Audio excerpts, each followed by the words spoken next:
Et bonjour tout le monde, bienvenue sur une nouvelle vidéo des lectures de Pipin. J'espère que vous allez bien. Je profite d'avoir la caméra allumée quand j'ai fait la petite séquence juste avant du bilan pour le Greek Mythology Book Challenge de Kimi Collection pour pouvoir vous unboxer deux petites choses que je vois ici et que je meurs d'envie d'ouvrir, même si je pense savoir ce que c'est. Donc on va regarder ça tous ensemble. Alors le premier, c'est dans une lettre comme ceci, et vu le petit cachet qu'il y a ici avec marqué Le Terrier, quelque chose me dit que ça va être une gourmandise hivernale qui sera parfaite pour le Cold Winter Challenge de cette année. Je vous montre ça tout de suite. Alors déjà j'ai un petit goodies que je viens de récupérer avec un joli autocollant marqué Merci. Alors, je vous avouerai que c'est une campagne Ulule à laquelle j'ai participé il y a très longtemps. Donc je ne me rappelle absolument plus de ce qu'il y a comme goodies à l'intérieur. Donc je vais découvrir en même temps que vous, tout bêtement. Alors, qu'avons-nous là? Nous avons une jolie carte de remerciement avec les coordonnées de l'autrice. Je vous dirai qui c'est juste après, mais je fais durer le suspense. Oula, mais il y en a plein des choses là-dedans. Il y a marqué La magie de Noël. Rooibos avec morceaux de cannelle, écorce d'orange, pomme, caramel, pétales et boutons de rose. Fleurs d'oranger, bâtons de cannelle, amandes, gingembre, noix, clous de girofle et cardamome. Bah dites donc, ça en fait des choses. Donc, ça sent une odeur vraiment très festive, très hivernale, un petit peu comme un gâteau confit. Donc avec un thé de Noël à l'intérieur qui va attendre Noël parce que je pense que la magie sera vraiment parfaite pour opérer à cette période de l'année. Et dedans, nous avons encore des petites choses coincées. Voilà. Ouh, trop mignon. Un petit autocollant de maison en pain d'épices. Adorable. On a envie presque de la dévorer. Et ensuite, nous avons cette petite chose qui est trop chou. Avec donc marqué ici le nom de l'autrice, Deborah Giulianos. Alors si vous avez suivi la chaîne, j'ai déjà participé dans une campagne Ulule de l'autrice pour la saison précédente, si je ne me trompe pas, où elle nous avait édité de magnifiques goûters d'automne et elle a réitéré cette année avec un nouveau livre, de nouvelles recettes et cette fois-ci pour l'hiver. Et c'est cette petite chose qui est ici. Il est trop beau. Oh, je le découvre en même temps que vous. Regardez cette petite beauté. Goûter d'hiver. Donc, les recettes du terrier, écrits et illustrés par Deborah Giulianos, qu'on connaît également sous le pseudo de Rain on the Window sur les réseaux sociaux. Et regardez, il est tellement shiny. Trop joli. Avec une belle tranche qui est shiny aussi. Et derrière, ça donne déjà envie de tout dévorer, ce petit mug, ce gâteau. Oh, il y a un très joli marque-page à l'intérieur. Adorable, avec pareil, plein de petites gourmandises. Oh, c'est trop beau. J'aime beaucoup. La présentation est toujours aussi douce que le précédent, qui était donc consacré au goûter d'automne. Et pareil, ce sont des recettes qu'elle a illustrées à l'aquarelle. C'est adorable. Oh, j'adore. Des châtaignes grillées et des pommes d'amour. Ça vous donne pas envie de dévorer quelque chose, ça? Ouh là là, je viens de tomber sur des blueberry muffins. Ça me donne envie de passer au fourneau et de manger des muffins moi aussi. Ah, c'est trop chou. Hop, je vous mets, voilà, une dernière photo pour vous donner l'eau à la bouche. Et je suis vraiment trop contente de l'avoir reçu. J'ai déjà hâte presque d'être en hiver pour pouvoir le découvrir et le dévorer. Mais je vais attendre patiemment le Cold Winter pour pouvoir le découvrir. Mais en attendant, je le trouve vraiment magnifique. J'avais adoré la version automnale avec son style d'écriture, son style de dessin, son univers qui nous enveloppe de manière vraiment toute douce, cocooning, et qui nous fait vraiment vibrer les papilles parce qu'on a envie vraiment de tout tester à l'intérieur. Donc, j'ai très hâte de pouvoir le découvrir et le tester cet hiver. Mais en attendant, Ça, c'était donc le premier que j'ai reçu. Maintenant, on va unboxer ensemble le second. Et le second est un petit peu plus gros. Je sais ce que c'est également parce que je suis allée le chercher hier. Mais c'est pareil, il s'agissait d'une campagne Ulule sur laquelle j'avais participé, des éditions Twinkle. Parce que j'aime beaucoup ce qu'ils font, les ouvrages qu'ils proposent. Et là, il y en avait un nouveau qui sortait qui avait l'air absolument magnifique et parfait pour l'hiver, lui aussi. Unboxons tout ça. Hop là. Oh, et un premier petit goodies, un stylo des éditions Twinkle, aux couleurs un petit peu festives, Père Noël comme ça. Ça, c'est toujours très très utile comme cadeau. Oh, trop joli. Ensuite, on a un adorable petit sticker avec des petites tasses comme ça, du Woo et un magnifique petit rouge-gorge. Beaucoup trop chou. J'adore, il est vraiment beaucoup trop mignon. Ensuite, nous avons un marque-page avec le titre du fameux livre pour lequel j'ai participé à la campagne Ulule. Il se présente comme ceci. Et il y a marqué « Les Noëls se tissent dans les moments précieux ». C'est très joli. Et le titre, au cas où vous n'ayez pas bien vu au niveau de la caméra, il s'agit de « Un Noël à Black Hill Castle ». Je vais vous montrer ça tout de suite, mais il y a encore quelques petits goodies avant d'arriver au livre. Oh, trop chou! Ensuite, nous en avons une très mignonne petite carte avec le retour de ce petit rouge-gorge adorable et marqué « Merry Christmas ». Ça donne vraiment une ambiance déjà un petit peu hivernale, noëlesque que j'aime vraiment beaucoup. Ensuite, nous avons une très jolie to-do list qui reprend une pile de livres à la lueur d'une bougie. J'aime vraiment beaucoup là aussi. C'est vraiment beaucoup trop chou. Oh, et on en arrive à la bête finale qui est magnifique. Regardez-moi ce petit bijou. Je vous le rapproche. Il est pareil, il est tout shiny shiny comme ça, avec des dorures sur le côté. Magnifique, avec ce... C'est un espèce de soft touch adorable, avec des petites, voilà, touches dorées qui brillent. Ce dos absolument magnifique. Et la quatrième de couverture, tout aussi shiny. C'est super beau. Oh, regardez ça à l'intérieur. Magnifique. J'ai oublié d'ailleurs de vous préciser, c'est de Laetitia Arnoux. Je fais mal mon travail d'influenceuse. Oh, elle me l'a dédicacé, trop gentil. Elle a une écriture magnifique. Oh, c'est trop trop joli. Regardez, même la première page est magnifiquement bien décorée. Oh, et regardez la dédicace au niveau des remerciements. Trop trop joli. Et les en-têtes de chapitre sont également très très belles. Oh, c'est magnifique. Ah, elle change un peu celle-ci. Il y a 2 personnages au niveau de l'en-tête. C'est très joli. Et il y a même hop, un petit signet hop, en tissu qui sera disponible pour pouvoir marquer votre page de manière tout aussi classe et jolie. Il est vraiment trop beau. Une fois de plus, les éditions Twinkle font vraiment des choses mais incroyables. Et j'adore participer à leur campagne pour pouvoir avoir au bout quelque chose d'aussi beau. Et j'espère bien la lire parce que, en tout cas, au niveau présentation, l'objet livre est absolument magnifique. Donc il va aller trôner avec ses petits copains qui sont sur l'étagère du dessus que je vois juste ici.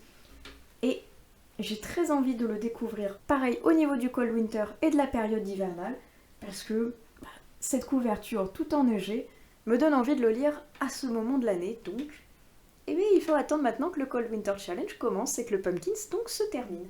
En attendant, ces 2 ouvrages donc, que je viens de recevoir, je suis ravie de les avoir récupérés. Aucun sponsor, hein, je les ai payés tous les 2 avec ma carte bancaire.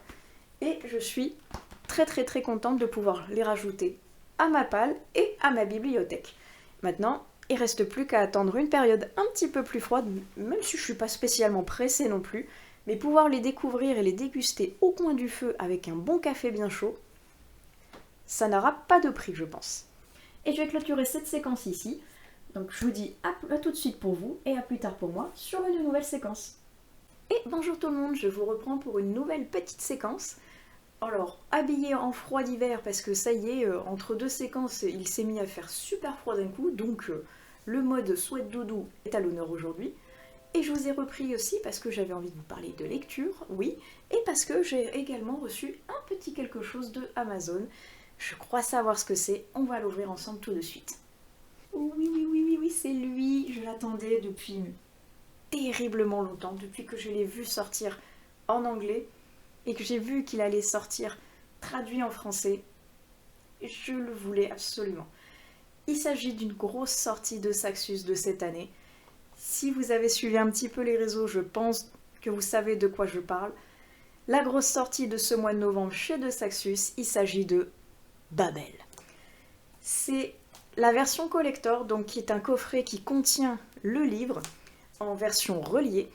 Et c'est l'un des seuls De Saxus en collector que j'ai pris cette année. Je crois que j'en ai pris que 2. J'ai dû prendre que Ariane et celui-ci, mais celui-ci, depuis qu'il est sorti en anglais, je voulais terriblement le lire et le découvrir. Déjà parce qu'en tant que traductrice, il a l'air super intéressant, parce qu'on va parler justement de traduction. Évidemment que ma curiosité était plus que piquée à vif, et parce qu'il avait l'air également terriblement bien. Et regardez-moi cette beauté. Alors là, il est encore sous blister, donc c'est un peu shiny, mais sachez qu'il a déjà pris 3 prix. Le prix Locus Meilleur Roman Fantasy 2023, le prix Nebula Meilleur Roman 2023, ainsi que le prix de British Book Award Meilleure Fiction 2023. Donc, ça pèse quand même. Il est trop beau et à l'arrière, il y a marqué « Le conseil d'administration du premier cycle de l'université d'Oxford a le plaisir de confirmer votre admission à Babel. » Trop chouette. Déballons-le ensemble parce que j'ai trop envie de savoir ce qui se cache là-dessous. Ça y est, il est déballé. Il est vraiment beau, il est tout en soft touch. Avec ici, cette partie-là, un espèce de feuille argentée. Il y a juste, on dirait, des espèces de bouts de colle par ici. C'est pas très grave, mais il est vraiment très beau. Et donc, à l'intérieur, il y a le fameux livre qu'on va découvrir ensemble. Ouh, il est beau. Regardez comme il est beau. Avec, pareil là, ces oiseaux qui sont tout shiny. Très, très beau. Et il y a un magnifique jaspage. Je vois qu'il y va y avoir un signet en tissu doré. Très très beau. Oh, tout est en soft touch. C'est magnifique. Oh, j'adore. Et voilà, c'est cette phrase d'accroche qui m'avait particulièrement tapé dans l'œil et qui faisait que j'avais terriblement envie de le découvrir. Un acte de traduction est toujours un acte de trahison. Alors autant vous dire qu'en tant que traductrice, on pourrait le prendre mal. Moi, il me fait terriblement envie. J'ai envie de découvrir ce que c'est. Ça a l'air particulièrement mystérieux. Donc, cette fameuse phrase, elle est ici. Et sous la dust jacket, regardez déjà. Ça, c'est beau. Waouh! Regardez comme il est beau sous la dust. Noir comme ça, tissé. Le dos, il brille de 1000 feux. Très très beau. Il me fait un petit peu penser comme ça en noir, avec l'effet tissé, à l'Empire du Vampire qui avait été vraiment très beau aussi, pareil, chez De Saxus. Et sous la dust jacket, c'est un plan d'Oxford. Oui, c'est ça, un plan de la ville d'Oxford, qui est également très très très très beau. Alors je vois qu'il est donc de R.F. Kuang et traduit de l'anglais par Michel Pagel. Il a l'air incroyable. J'adore en plus cette phrase. Elle est presque invisible en dégradé de noir et blanc. C'est très joli. En relief et en effet un petit peu particulier au toucher. J'aime beaucoup. Et le livre en lui-même est pareil. Absolument magnifique. Voyons voir si on l'ouvre. Ce que ça donne. Donc on retrouve le plan de la ville d'Oxford au niveau des premières pages. Oh. Un plan de la tour de Babel. Oh, c'est trop joli. Les en-têtes de la note de l'autrice. Beaucoup trop joli avec ces petits oiseaux et ces arabesques. Illustration pour cette partie de livre 1. Ah et pareil, chapitre 1, on retrouve les jolies arabesques avec les jolis petits oiseaux. Superbe. Il est vraiment beau. C'est un bon petit pavé, il fait, attendez, il fait presque 800 pages, ouais, 760, donc un bon pavé, mais un bon pavé qui m'intrigue terriblement parce que je voulais voir quel est cet acte de traduction avec cette tour de Babel qui est, d'après les légendes, le pilier monde de la langue, de toutes les langues. J'ai trop envie. Et je guettais sa sortie en français. Je me doutais que De Saxus allait être la maison d'édition qui allait vouloir récupérer les droits pour la France.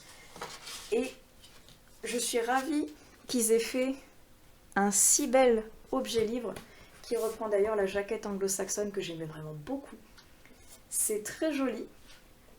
Honnêtement, moi, le coup du coffret, j'aurais pu m'en passer, je préfère l'objet livre tout seul, mais je dois avouer que ça reprend les deux styles de couverture qui existaient en version anglo-saxonne, donc moi, ça me va aussi.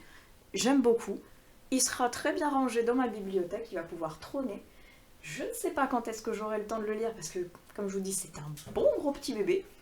Mais en tout cas, je suis super contente et j'ai très envie de le découvrir, parce qu'il a l'air terriblement bien. Et j'espère vraiment qu'il est aussi bien qu'il est beau, parce que, en tout cas, point de vue objet livre, une fois de plus, cette maison d'édition s'est surpassée. Elle s'est surpassée pour le prix aussi, parce que le coût d'un relais classique, c'est aux alentours de 25-28 euros. Là, avec le petit coffret en plus, on était à 35. Alors, 35 juste pour un carton en plus, moi je trouve que ça fait très cher. Mais comme je vous dis, comme c'est un livre que je voulais absolument découvrir, et que je voulais la version collector parce que je savais qu'il allait être magnifique, et bien j'ai fait ma sélection, comme je vous disais dans une vidéo précédente sur les collectors, je ne me ris pas sur tous, mais celui-ci je savais qu'il allait sortir cette année, et j'ai fait en sorte de ne pouvoir me l'acheter parce qu'il me faisait beaucoup envie. Et en même temps, et comme je vous disais juste avant, j'en ai acheté que 2 finalement en comptant celui-ci, de Saxus, donc ça va, j'ai pas fait d'énormes folies non plus. Mais en tout cas pour celui-ci, j'ai très hâte de découvrir ce que ça va donner. En plus ça se passe à Oxford, j'adore cette ville, architecturalement parlant, elle est magnifique cette ville. Donc j'ai très envie maintenant de le découvrir. Et avant de clôturer cette séquence, je vais vous parler vite fait de lecture audio, parce que finalement, c'était un format que je découvrais cette année. J'étais pas excessivement fan, on va dire, parce que j'avais du mal un petit peu à me mettre dans l'univers quand c'est quelqu'un qui me lit plutôt que quand c'est dans ma tête que je lis, que je me crée les voix des personnages, les intonations et tout. Donc j'avais un petit peu plus de mal à rentrer dans les univers de ces livres audio. Mais finalement, maintenant, c'est devenu un petit peu ma lecture quotidienne qui m'accompagne dès que je vais au boulot ou que j'en pars. Parce que j'ai 1 heure et quelques de route, donc ça me permet d'avoir autre chose que de la musique ou les informations quand je retourne chez moi. Et ça me permet de découvrir également un nouveau format et de nouvelles lectures, tout simplement. Parce que ça va plus vite, c'est vrai, de lire en version audio qu'en version papier, surtout quand j'ai beaucoup de choses à lire en même temps. Et là, j'ai testé pour la première fois sur Audible, parce que oui, j'ai oublié de vous préciser, mais moi tout ce que j'écoute c'est avec la plateforme Audible, plateforme que je paye, il n'y a aucun sponsoring, je paye mon abonnement, j'ai à chaque fois un crédit audio qui est offert dans ce dernier, et si jamais j'en veux d'autres, il faut que je les paye eux aussi également. Et là, comme je vous disais, pour la première fois, j'ai testé d'écouter en version anglaise un livre complet, donc en VO. Et dans mon abonnement, j'avais Sense and Sensibility de Jane Austen. Et je voulais non seulement découvrir l'autrice, parce que je connaissais Orgueil et Préjugés, que j'ai lu et vu il y a très longtemps, donc j'en ai des brefs souvenirs, mais finalement c'était la seule œuvre de l'autrice que je connaissais. Et là il y avait celui-ci, donc qui est Raison et Sentiment en français, et je voulais le découvrir, et là j'avais la possibilité de le faire en version audio, et en plus lu par Rosamund Pike, qui est une actrice que j'adore. Et non seulement c'est une actrice que je trouve absolument magnifique et qui joue également très bien, mais en plus j'ai découvert grâce à ce titre que c'est une excellente oratrice. J'ai vraiment beaucoup aimé, sa manière de parler, sa manière de nous décrire le livre, sa manière de prendre des intonations différentes en fonction des personnages, en fonction de la situation, en fonction de leur niveau plus ou moins élevé dans la société. J'ai vraiment beaucoup aimé ce qu'elle nous proposait. Le livre en lui-même, en revanche, ne m'a pas transcendé plus que ça. Parce qu'il est vraiment concentré sur, comme le dit le titre, l'amour entre raison et sentiment. Entre des sœurs dont l'une est éperdument amoureuse et n'écoute que son cœur, et l'autre qui a beaucoup plus de réticence à faire confiance à ses sentiments et qui est donc plus la raison incarnée. Et on va suivre ces deux sœurs dans le tourment de leurs sentiments, de leurs amours, de leurs problèmes au niveau familiaux et financiers. Et tout va tourner autour de ces trois critères principaux. La famille, l'argent et l'amour. Désolée pour le petit couinement, c'est Snake qui voit le voisin, qui a décidé de tailler son arbre juste quand je décide moi de filmer. Désolée si vous entendez un petit peu soit le couinement du chien, soit le taillouet du voisin. Bref, pour faire vite, c'est vraiment trois piliers centraux de cette œuvre, et moi ça m'a pas transcendé plus que ça finalement. Autant j'aime beaucoup, bonjour, enchantée. Oui, bon, enchantée. Dis bonjour à la caméra, voilà. C'est le couinement, c'était lui, c'était le Snake, qui veut de l'attention. T'as pas l'impression que là, l'attention, elle est que sur toi, là? Non? Oui. Voilà, c'est triste, sa vie est très triste, oui, voyez-vous. Mon pauvre chien. Tu me laisses tourner? Voilà. Allez, merci, c'est gentil, merci.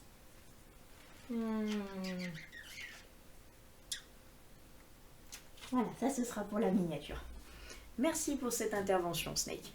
Je sais plus ce que je disais, mais bref, tout ça pour vous dire que autant le côté donc oratrice de Rosamund, j'ai adoré, autant le fond de l'histoire, bon. Orgueil et préjugés, il faudrait que je le relise ou que je le réécoute pour me remémorer un petit peu ce que c'était, même si j'ai des souvenirs comme quoi c'était plutôt sympa. Mais Raison et Sentiment, non, c'est pas, pour moi c'est pas le meilleur des Jane Austen. Alors je ne les ai pas tous lus, certes, mais celui-ci, voilà. Donc belle expérience auditive, mais pas transcendante, point de vue que je l'ai lu, mais il ne va pas rester dans ma mémoire spécialement plus longtemps que ça. Tant pis. En revanche, le deuxième que j'ai lu et que j'ai terminé pour valider une catégorie du Greek Mythology Book Challenge de Kimi, de la chaîne Kimi Collection, c'était le 3e tome de la série Witch and God de Livestone. Là, je ne sais plus par qui il est lu, mais je vais vous mettre la couverture juste ici, et je pense que ce sera marqué dessus. Mais en tout cas, celui-ci, j'ai vraiment beaucoup aimé. Je n'ai pas écouté le premier en version audio, je l'ai lu lui en version e-book. En revanche, le 2e et 3e tome, je les ai eus en version audio, parce que je les avais trouvés sur Audible. Et honnêtement, j'ai beaucoup aimé, pareil, le ton et le style de la narratrice. Les petites flûtes, en revanche, au tout début des chapitres, m'ont ripilé. La musique, cette musique-là, ça passait pas, c'était trop strident pour mes oreilles, je ne sais pas pourquoi. En revanche, le 3e tome, c'est sur Méroé, qui était ma sœur favorite, et Héphaïstos, qui est un lieu que j'aime aussi beaucoup. Donc là, franchement parfait. C'était le dernier tome de la première trilogie. Maintenant, je sais qu'il y a un 4e tome qui s'appelle Le Chant de Pasiphae, qui est sur donc Pasiphae et Phobos. Et là, il me tarde de le connaître parce que j'ai vraiment beaucoup aimé les autres. Peut-être que je vais me laisser tenter par la version audio, je ne sais pas encore. Il n'est pas sorti encore en audio, donc soit je vais attendre, soit je vais craquer et lire d'abord un e-book, je ne sais pas.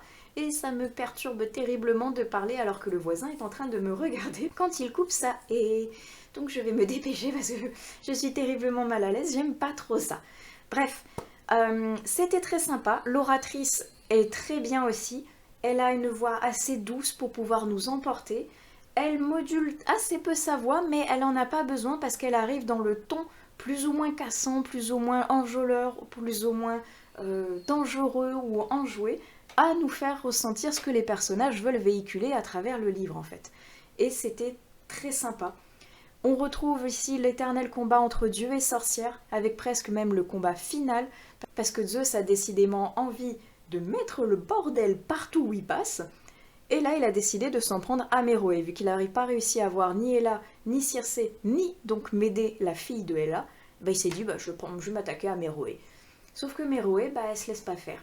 Et j'aime beaucoup ce personnage qui est à la fois un personnage féminin fort avec des faiblesses qui sont abordées sur des thèmes plus ou moins compliqués à travers ce roman. Et j'ai beaucoup aimé ce que j'ai écouté. Moi, c'était une très belle expérience.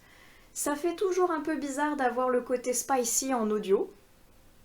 C'est particulier, surtout que quand j'en ai lu une partie, il faisait encore chaud, donc j'avais les fenêtres ouvertes, j'étais en mode bon, je vais refermer les fenêtres, je ne sais pas qui va pouvoir écouter ce que moi j'écoute. Donc c'est assez particulier, mais c'était quand même une belle expérience, notamment parce qu'une fois de plus, la narratrice a vraiment un talent d'oratrice très bien, et que sa voix correspond parfaitement au style vraiment du livre et du récit, et j'ai vraiment beaucoup aimé là aussi. Donc une chose est sûre, c'est que finalement audible, eh ben j'aime bien.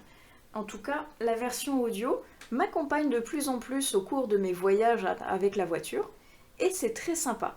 Et je vais donc continuer, je pense, à écouter encore plus de choses. Là, je suis en train de mettre un nouveau thriller en audio, donc je suis ravie de pouvoir écouter mon genre favori, et de pouvoir m'imprégner de manière différente de ces atmosphères un petit peu plus spooky, angoissantes, huis clos, que j'aime tout particulièrement, moi, à l'écrit. Là, en audio, c'est différent, mais j'aime quand même beaucoup. Donc, je vais vous laisser ici pour cette séquence. En attendant, j'espère que ça vous aura plu, et on se retrouve donc sur une prochaine séquence. À bientôt! Et rebonjour tout le monde! Je vous reprends pour l'ultime séquence de cette vidéo-ci, je pense, parce que sinon ça va être beaucoup trop long, parce que j'ai encore reçu quelque chose que j'ai envie d'unboxer avec vous. Donc finalement, au bout de la dernière séquence, je viens de réfléchir que ce serait pas trop un vlog, mais finalement plutôt un unboxing. C'est pas grave, ça fait longtemps qu'on n'en a pas fait, je le classerai là-bas. Et on va donc unboxer ensemble tout de suite ce que j'ai reçu à côté de moi. Ah, j'avais donc dans mon petit paquet deux petites choses que je sais ce que c'est et que j'avais très hâte de recevoir, parce que parmi ces deux-là, il y en a un pour vous. Et d'ailleurs, c'est trop gentil. Je vois qu'elle a marqué sur les deux livres celui que j'avais acheté pour moi et celui que j'avais acheté pour vous. Trop, trop, trop gentil. Donc, avant d'en parler de ces livres, sachez que c'était donc une campagne sur We Make It, et pas Ulule cette fois-ci. We Make It, qui est une plateforme qui est plutôt axée pour la Suisse, si je ne me trompe pas, parce que c'est justement une autrice suisse que j'ai suivie, que j'adore, avec qui j'ai collaboré il n'y a pas très longtemps pour un livre qui s'appelle Corps de l'âme. Alors si vous n'avez pas vu ma vidéo, je vous la mets dans le petit juste ici, parce qu'elle est complètement dédiée à cette dernière œuvre de Stéphanie Manita. Et Stéphanie Manita, elle avait donc pour projet de mettre en édition son nouveau roman Corps de l'âme, en passant donc par l'auto-édition, et pouvoir après le vendre dans les librairies, pourquoi pas. Mais pour ce faire, il fallait donc des sous et participer à une campagne, chose que j'ai faite parce que je voulais absolument la soutenir, et parce que j'avais beaucoup aimé ce qu'elle proposait. Et je me suis dit, en voyant l'une des contreparties, que j'allais participer pour celle-ci, c'est-à-dire elle proposait son ancien livre, que je vais vous montrer juste après, plus le nouveau. L'ancien, je l'avais déjà lu en e-book grâce aux éditions Cadaline qui à l'époque me l'avait envoyé, et que j'avais déjà beaucoup aimé à l'époque. Entre-temps, je crois qu'elle a repris les droits dessus, mais comme je l'avais que en e-book, je voulais l'avoir dans ma collection en bibliothèque, en plus de Corps de l'âme que j'avais en version papier, en version non corrigée. Donc je vous montre ça tout de suite, j'arrête de vous faire languir. Tant de souvenirs en revoyant ce livre que j'avais beaucoup apprécié. Les Inséparables de Stéphanie Manita, avec cette couverture absolument jolie, magnifique, qui reflète vraiment bien tout ce qu'on va retrouver à l'intérieur de ce livre, avec notamment les fameux petits inséparables. Et ces deux personnages qui ont traversé beaucoup de choses, j'avais beaucoup aimé. Et je voulais l'avoir donc dans ma bibliothèque pour pouvoir le réadmirer, pour pouvoir le relire, pour pouvoir le retransmettre, pourquoi pas. Et regardez-moi tout ça. J'ai des petits goodies à l'intérieur, dites donc. On va regarder ça. Oh, j'ai une dédicace. C'est trop gentil. Merci beaucoup Stéphanie si tu passes par là. Oh, j'ai plein de marque-pages qui sont en rapport avec les personnages donc de Les Inséparables. Regardez. Regardez. Trop chouette. Celui-ci, chaque marque-page derrière reprend donc les coordonnées des divers réseaux sur lesquels Stéphanie est présente. Regardez, c'est trop chouette. Oh, trop beau. J'ai une très jolie carte que je lirai plus tard et qui reprend ces fameux inséparables en aquarelle. Beaucoup trop joli. Trop joli, j'ai hâte de le lire. Oh, j'ai encore plein de goodies. Oh, c'est trop gentil, merci. Et là, c'est plus des goodies en rapport avec Corps de l'âme, qui est donc le fameux nouveau livre pour lequel j'avais participé à la campagne, avec là aussi les personnages. On a Shaun, j'ai Alyssa, j'ai également Angelica et Kai. Pareil, qui sont les protagonistes principaux de Corps de l'âme. J'ai également un très joli petit autocollant de guitare en rapport avec Shaun. Le rapport, je ne vous le dévoilerai pas. Je vous laisse, comme je vous ai dit, aller voir la vidéo si jamais ça vous intéresse. Et sinon, je vous laisserai découvrir à la lecture du livre.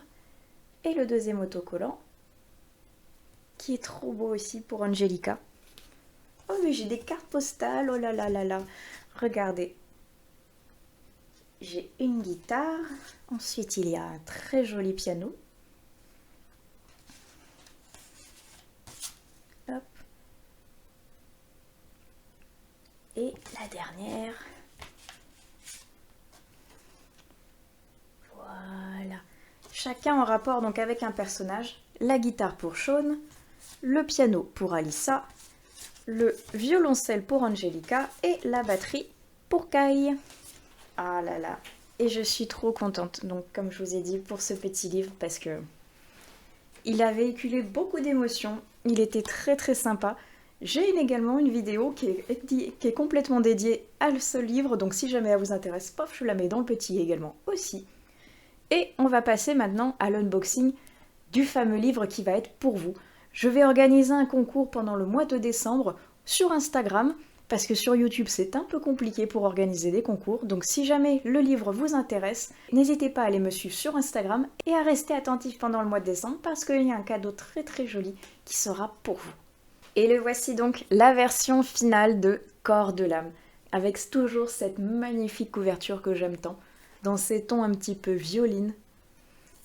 Et à l'intérieur, il y aura également plein de goodies en rapport avec le fameux roman, qui va reprendre donc les fameux marque-pages que je vous évoquais juste avant, ainsi que les cartes postales et les petits autocollants.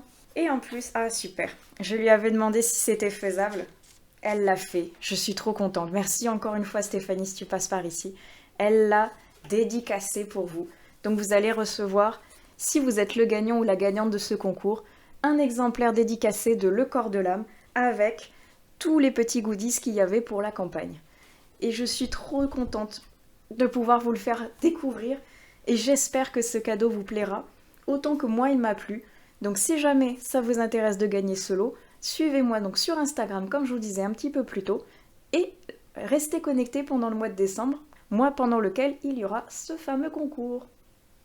Voilà, c'était mon petit unboxing de la campagne que je voulais vraiment vous présenter dans ce vlog-ci. Alors pareil, c'est une campagne à laquelle j'ai participé avec mon propre argent. Il n'y a pas de sponsoring, rien du tout.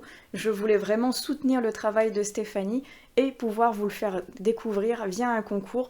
Et je vais donc clôturer cette vidéo en vous parlant des SP que j'avais lus au mois d'octobre parce que je n'ai toujours pas eu le temps de tourner une vidéo.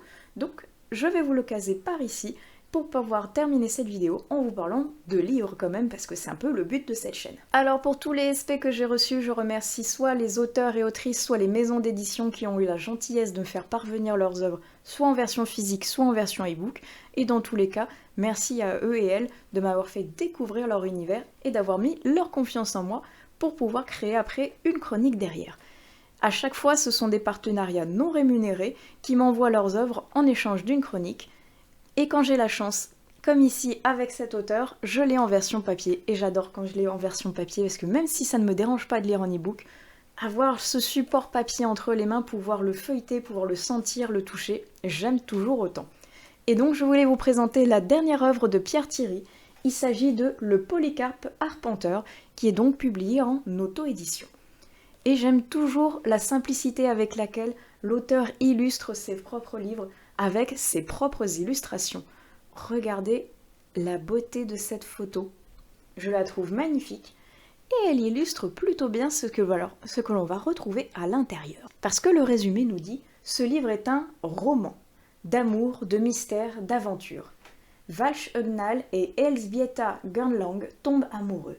Ils se marient et s'embarquent à bord du Polycarpe Arpenteur, le luxueux voilier de la chanteuse Sophie Chapska et du compositeur de musique Philoxène Chapska. Mais comme dans la vie, rien ne se passe comme prévu.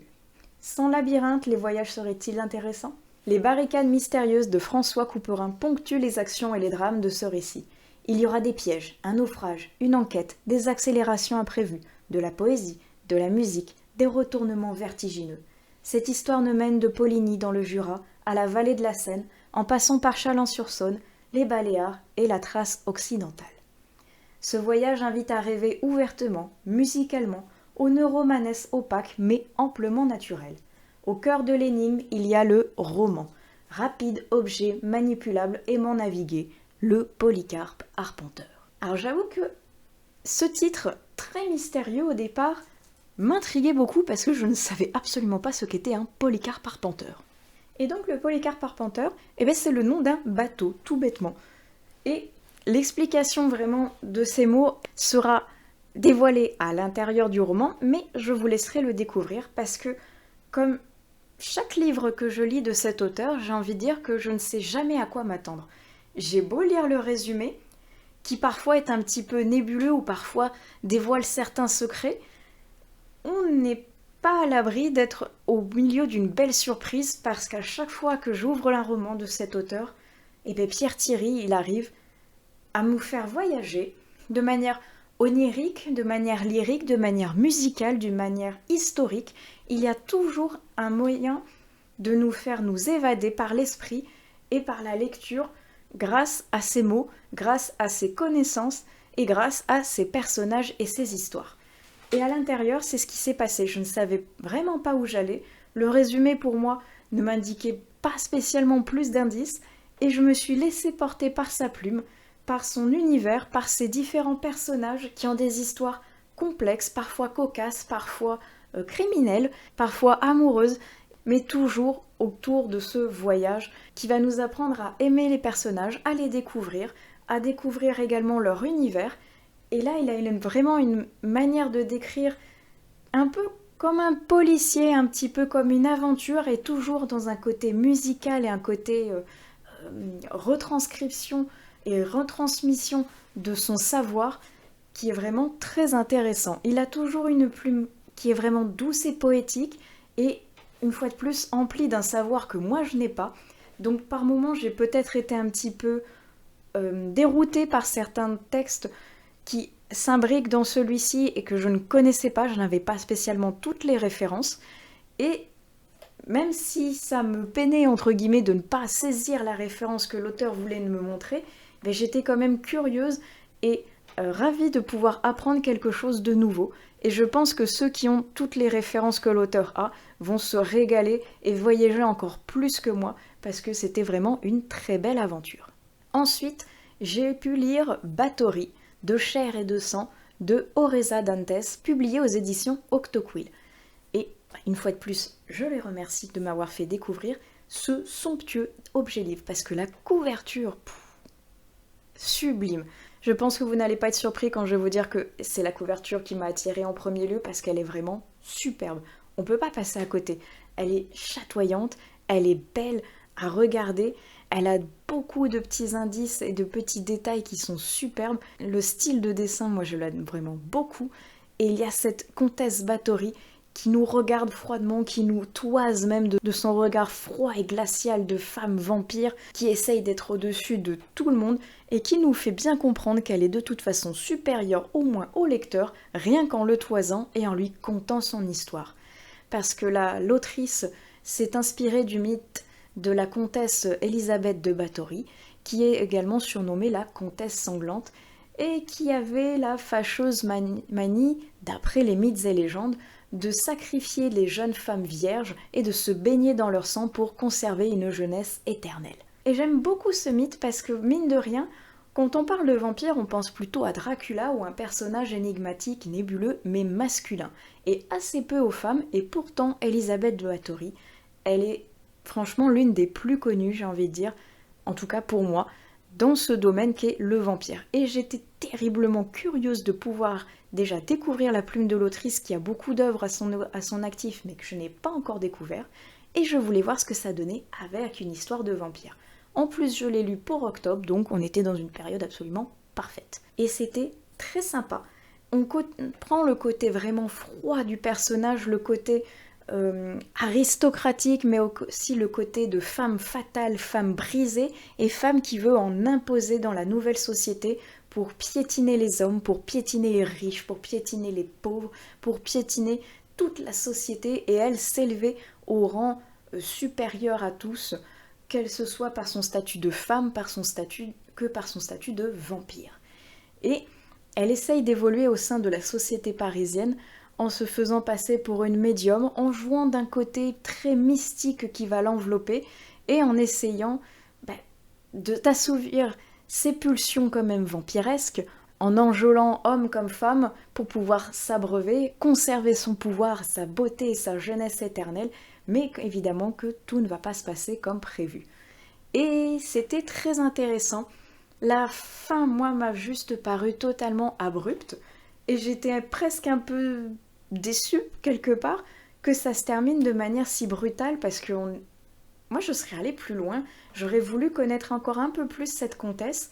Je voulais rester dans son univers, et pourquoi pas rester plus dans le côté mysticisme de ce nom, dans le côté plus ancien que moderne qu'il y a dans le livre. J'aurais vraiment aimé ce côté mystique, légende et tout, mais le choix de l'autrice est vraiment très intéressant de mettre cette comtesse dans un Paris un peu plus moderne que l'époque à laquelle cette légende est née. Et c'était pas mal du tout, on sent tout le faste, on sent toute la froideur de cette femme qui veut s'élever plus que tout et qui veut garder son secret et qui ne veut surtout pas d'un homme dans ses pattes. C'était très intéressant et maintenant je suis plus que curieuse de lire les autres œuvres de l'autrice, notamment Facinayra qui me tente tout particulièrement. Je passe ensuite à Tékélogie de la bêtise, qui a un nom qui m'a paru complètement fou quand l'auteur est venu m'en parler. Et je me suis dit, mais qu'est-ce que c'est que la tékélogie de la bêtise? Et la couverture qui représente une jeune teckel, justement, en rapport avec le titre, une teckel bipède avec des humains derrière, dits normaux, entre guillemets, je me suis dit, mais dans quoi je vais m'embarquer? Qu'est-ce que c'est que cette teckel qui est douée de parole et qui est sur deux pattes et qui, en plus, est une enquêtrice, une policière? Je me suis dit, mais dans quoi je vais m'embarquer? Et il m'a dit, en fait, c'est un tome 4. Et il m'a dit que ce n'était pas grave, que j'allais être perdue, entre guillemets, mais perdue au même titre que notre amie la Teckel, dont j'ai malheureusement perdu le nom, parce qu'il y a vraiment beaucoup de noms à l'intérieur de ce roman, et j'ai un petit peu la maladie des prénoms, donc je vous mettrai ici comment elle s'appelle.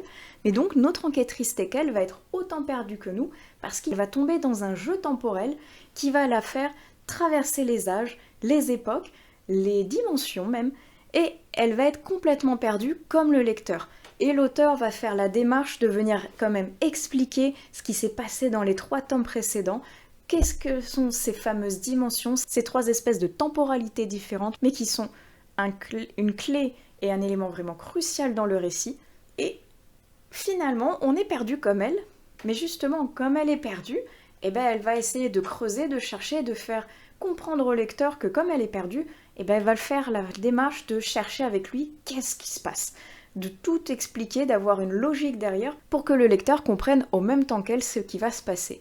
Parce qu'en gros, elle doit aller chercher son ennemi juré qui est un gorille et elle doit l'empêcher de mettre à exécution un plan machiavélique et elle va se retrouver donc, comme je vous dis, perdue dans les dimensions et dans les temporalités dans lesquelles elle va trouver plusieurs alliés qui sont eux humains et qui vont l'aider à déjouer les plans, certes du méchant, mais également à lui faire comprendre qui elle est, à quoi servent ces fameuses temporalités et où est-ce que ça va nous mener.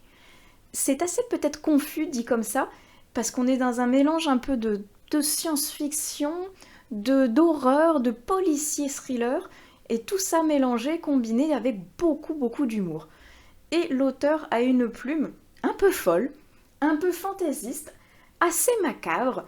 Il faut quand même un public très très averti. Il a mis d'ailleurs un énorme trigger warning parce qu'il y a quand même une dimension très sombre derrière, avec beaucoup de violence, avec des descriptions assez crues, avec du sang, avec beaucoup de trigger warning.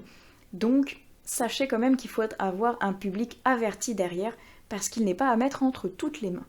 Mais si ça vous dérange pas, eh bien vous allez donc vous retrouver dans un univers à la fois sombre, à la fois un peu fou, un peu futuriste, mais toujours empli d'un énorme humour qui va faire avancer et qui va nous permettre de mieux appréhender également les caractères des personnages. Et c'était complètement fou comme aventure, mais super ludique et drôle, malgré le fait, comme je vous dis, qu'il y a quand même un côté assez sombre et macabre derrière. Parce qu'on a l'impression, par certains moments, de lire plusieurs livres en un. Et si au départ on se demande pourquoi il y a tous ces chapitres différents, mais finalement ils rassemblent tous un énorme puzzle dont les pièces vont s'imbriquer les unes les autres au fur et à mesure de la lecture pour avoir au final une compréhension totale au fil de la lecture du livre. Avec un final qui appelle un tome 5, qui appelle une continuité des aventures de notre policière Tekel. Et c'était très intéressant de lire cette écriture que je ne connaissais absolument pas. Peut-être qu'en ayant lu les 3 précédents tomes, ça aurait été un peu plus facile à la compréhension, parce que je pense que malgré le fait que l'auteur nous accompagne en nous expliquant à travers ce 4e tome ce qui s'est passé dans les précédents, avoir la lecture quand même des anciens aurait été bénéfique, je pense, pour avoir tous les tenants et aboutissants, parce qu'à certains moments j'étais peut-être un peu perdue, il est vrai. En attendant, c'était une expérience folle, mais très agréable, très drôle, très étonnante même, je dirais, parce que j'avais encore jamais lu rien de tel auparavant. Donc, je serais très curieuse que vous me disiez dans les commentaires si vous avez déjà lu cette œuvre ou cet auteur, et ce que vous en avez pensé, parce que c'est vraiment quelque chose d'unique que je vous invite à aller découvrir. Je passe maintenant au SP qui s'appelle Le Chant de tous les possibles, et je remercie l'autrice d'être venue me voir et de m'avoir proposé son œuvre, qui est une œuvre qui change beaucoup de la précédente parce qu'elle va être vraiment beaucoup plus douce et axée un peu sur l'esprit, on va dire, parce qu'on va suivre une jeune femme qui vient de perdre sa mère et elle va se rendre compte au moment du décès de sa maman qu'il y a des phénomènes un petit peu étranges qui vont lui arriver et qui vont se passer autour d'elle et qui pourraient avoir un lien avec le décès de sa mère parce que sa mère avait certains pouvoirs de médiumnité qu'elle va commencer à développer elle aussi. Elle va commencer à faire des espèces de cauchemars, de visions un petit peu de l'avenir, qu'elle ne sait pas très bien si c'est un rêve, la réalité, ce qui va se passer dans le futur ou ce qui pourrait se passer. Elle va commencer à avoir des moments un petit peu de prescience, des espèces d'élans instinctifs, des moments un peu, oui, donc de médiumnité, des pouvoirs qu'il va y avoir entre son psychique et ses mains, et elle va essayer de comprendre d'où ça vient, pourquoi elle a ça, est-ce que sa mère l'avait, et elle va découvrir petit à petit, à travers le journal intime de sa mère, beaucoup de choses au niveau de son passé, de celui de sa mère, et de ce qui est en train de lui arriver. Et cette écriture est tellement douce et enveloppante qu'on n'a pas l'impression de lire un livre, mais plutôt d'être en conversation avec la personne qui est dans le livre et qui ne comprend pas ce qui lui arrive. On a l'impression d'être une de ses amies et de vouloir l'aider, de vouloir aller plus loin avec elle dans la compréhension de ce qui se passe et même dans la compréhension de ce qu'est la médiumnité, de ce qu'est le magnétisme et à quoi ça sert, est-ce qu'on y croit vraiment, est-ce qu'on est plutôt sceptique ou réceptif. Et j'ai trouvé ça très intéressant, écrit d'une manière douce, écrit d'une manière chaleureuse et enveloppante qui fait qu'il n'y a pas de mauvaises impressions, pas de préjugés, on est vraiment tout dans l'acceptation, dans l'essai de compréhension et dans la présentation de ce que sont tous ces phénomènes un petit peu étranges et qu'on n'arrive pas spécialement forcément à expliquer.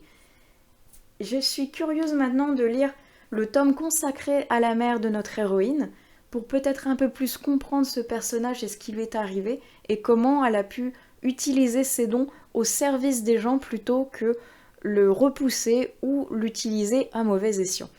C'était vraiment très réconfortant, très doux et assez spirituel en même temps. Une très belle découverte auquel je ne m'étais pas attendue, mais qui m'a fait passer un moment de lecture très agréable. Et je vais donc m'arrêter ici. J'espère que cette vidéo vous aura plu et qu'elle ne sera pas trop longue non plus. N'hésitez pas à me dire dans les commentaires si vous avez des titres que vous avez appréciés entre les unboxings, les versions audio et papier dont je vous ai parlé, qu'on puisse échanger tous ensemble là-dessus.